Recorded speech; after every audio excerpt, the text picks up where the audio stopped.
मतलब कि US election में क्या होता है उसके बाद अनाउंस करेंगे।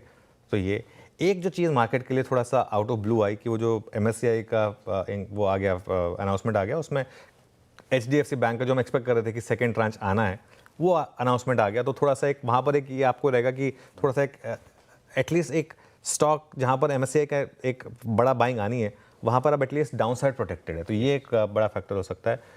सबसे बड़ा ट्रिगर मेरे हिसाब से जो Q2 के अभी भी कंजम्पशन के नंबर्स आने बाकी हैं, उनमें से मैं 2-3 एग्जांपल दे रहा हूँ। ट्रेंट, इंडियन होटल्स और अशोक लेलैंड। और ये तो वो कंपनियां जो जिनसे आप एक्सपेक्ट करेंगे कि अच्छे नंबर्स आएंगे। अभी तो इनके नंबर्स आएंगे, उसके बाद बाकी नंबर्स आएंगे, तो इन पर नजर रहेगी। इसके अलावा जहाँ तक ग्लोबल मार्केट की बात है आशीष, ग्लोबल मार्केट में बहुत ज़्यादा डिस्कस करने को है नहीं क्योंकि सब कल पार्टी मोड में थे।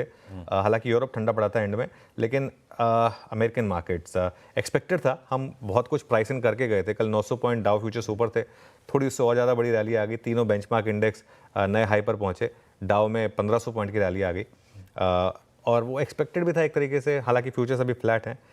टेस्ला, वहाँ पर मैसिव रैली आई। अच्छा, 2024 में 48 ऑल टाइम हाई लगाया और रसल 2000 जो उनका स्मॉल कैप इंडेक्स है वो 6% उछला। टेस्ला यहाँ पर सबसे ज़्यादा इंपैक्ट आया। इनफैक्ट पूरा का पूरा जो ट्रंप की जीत का असर है वो दिखा देते हैं आपको।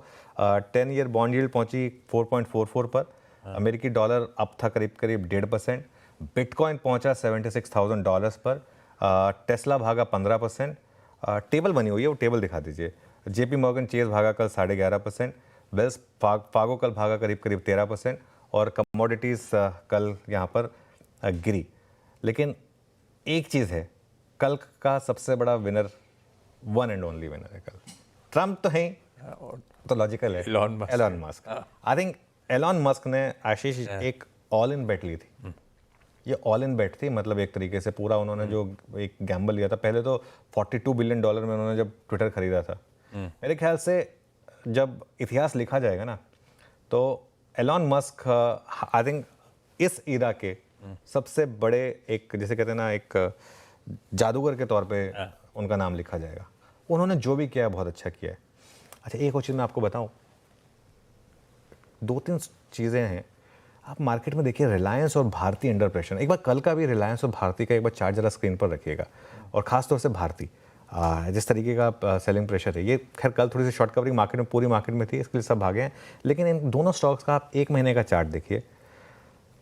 एक रिस्क जो ओपन हो रहा है कि अब अगर ट्रम्प साहब, ऑब्वियसली एलॉन मस्क चाहते हैं कि स्टारलिंक को इंडिया लाया जाए, है ना। और स्टारलिंक अगर इंडिया आएगा, वो स्पेक्ट्रम होगा या नहीं होगा, कैसे होगा, क्योंकि वो सैटेलाइट के थ्रू, आप इमेजिन करिए 1 GB पर सेकंड की स्पीड पर अगर आपको इंटरनेट मिल जाए, मतलब क्या हो सकता है, क्या क्या हो सकता है। और अगर वो सपोज करिए बहुत कम प्राइस में मिलने लगे तो वो आई थिंक थोड़ा सा शायद एक मार्केट के लिए शायद एक रिस्क फैक्टर हो। खैर एनीवे, ये क्यूज टू वॉच होंगे बेसिकली।